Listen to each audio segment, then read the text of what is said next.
Qui n'a jamais rêvé de posséder un pouvoir, comme celui d'être invisible, ou d'être rapide comme l'éclair, ou même de voler dans les airs? Imagine que tu possèdes le pouvoir du grand secret, et que grâce à lui, tu puisses découvrir de magnifiques paysages colorés, de rencontrer des personnages drôles et féeriques, comme l'arbre grognon, ou encore Mademoiselle Arc-en-Ciel. Et surtout, ils te feront vivre des aventures plus fantastiques et attachantes les unes que les autres. Alors, tu es prêt? Pars vite découvrir le joli monde de Kali et Kunta. Bonjour, je m'appelle Kali, j'ai 10 ans. J'habite dans une immense réserve d'animaux. Mes parents sont vétérinaires. Ils soignent des zébus, des singes, des oiseaux, des lémuriens et même des félins. Bonjour les amis, je m'appelle Kunta, j'ai 9 ans. J'habite une jolie case bleue à quelques enjambées de la réserve. Kali est ma meilleure amie. J'adore les animaux et manger des gâteaux. Chaque soir, après l'école, le goûter et les devoirs, Kali et Kunta rendent visite aux animaux. Leur grand plaisir est de s'amuser avec eux. Ils montent sur le cou des girafes, courent au milieu des gazelles, arrosent les hippopotames ou jouent au ballon avec des singes. Ce jour-là, la maman de Kali propose aux 2 enfants d'aller à la volière, rendre visite à Zeus, le vieux toucan. Elle le trouve très triste ces derniers jours. Perché sur sa haute branche, Zeus, le vieux toucan, a le regard triste. Après avoir salué le bel oiseau, Kali et Kunta lui chantent une chanson et dansent pour le distraire. Mais rien n'y fait. Le vieux toucan ne réagit pas. Inquiets, les enfants lui présentent une calebasse pleine de ses fruits préférés. Mais Zeus ne bouge toujours pas. Mais que peut-il bien lui arriver? Il est sans doute malade. Il ne mange plus et n'a pas quitté sa haute branche depuis plusieurs jours. En plus, il regarde toujours vers la grande forêt. Au même instant, le vieux toucan se tourne, descend de sa branche, tout en hochant son grand bec de haut en bas.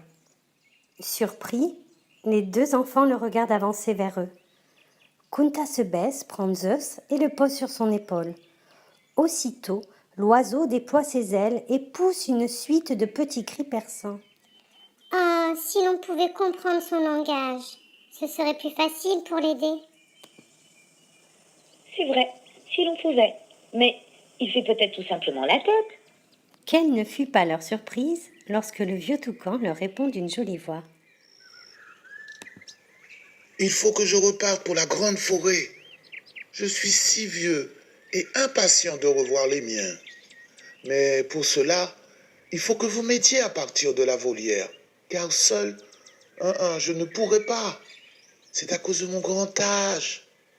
Mais si vous acceptez, je vous promets de vous offrir un grand secret. Au même instant, Kunta laisse tomber brusquement le vieux toucan.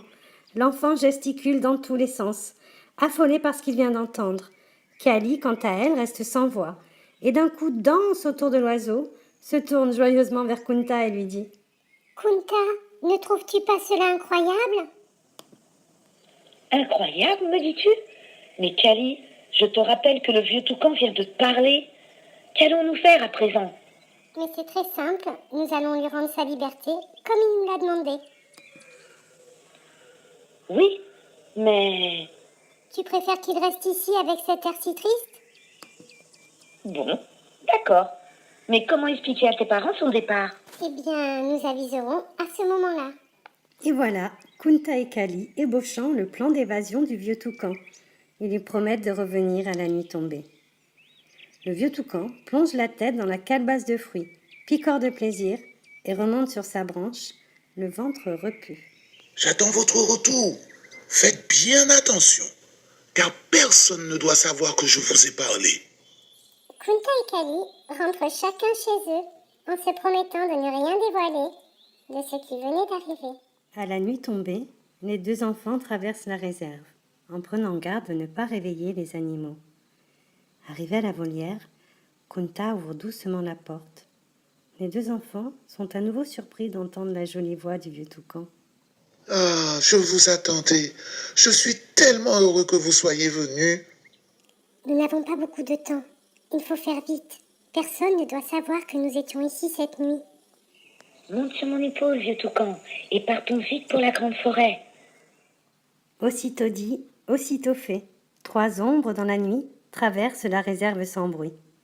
Se trouvant sur le bon chemin, les enfants courent de toutes leurs jambes, l'oiseau cramponné solidement à l'épaule de Kunta.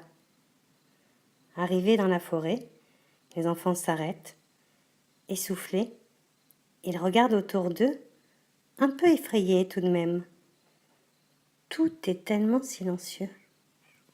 La lune ronde et lumineuse éclaire le chemin des 2 enfants. Kunta dépose le bel oiseau sur le sol. Zeus, le vieux toucan, s'installe sur une branche, le regard tourné vers la lune, et commence son récit.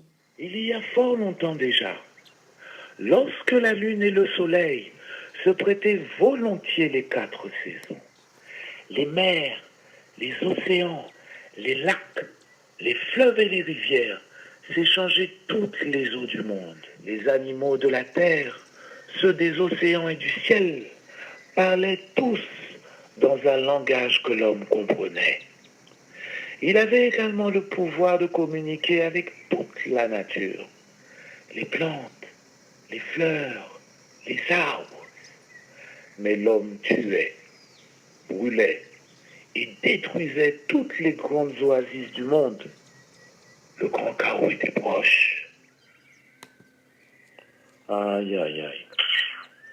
L'homme bafouait le langage universel. Il ne craignait ni ne respectait le pouvoir du grand secret.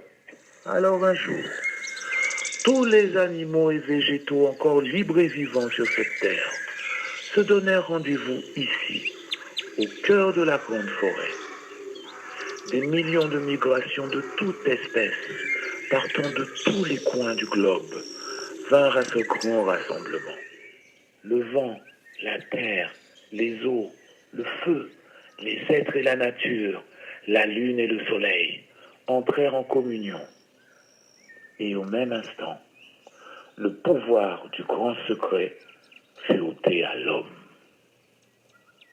À partir de ce jour, tous savaient qu'ils devaient apprendre à se protéger en espérant qu'un jour, l'homme retrouve ses esprits, son calme et sa raison.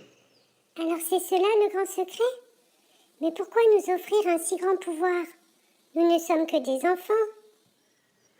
Pendant toutes ces années, vous avez toujours respecté et protégé tout ce qui vous entoure.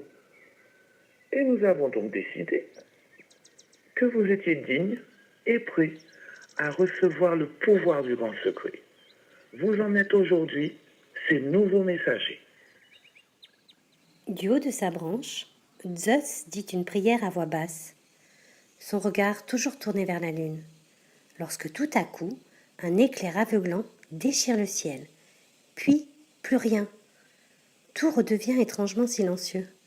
Les enfants, promettez de ne jamais bafouer le pouvoir du grand secret. On te le promet, Zeus. Et voilà comment, par une belle nuit d'été, éclairée par mon sourire, Kali et Kunta repartent en emportant le pouvoir du grand secret, le pouvoir de communiquer avec tous les animaux et tous les végétaux. Dans les prochains épisodes, vous rencontrerez l'arbre grognon et Mademoiselle Arc-en-Ciel. Vous avez aimé? Venez liker et partager. À bientôt!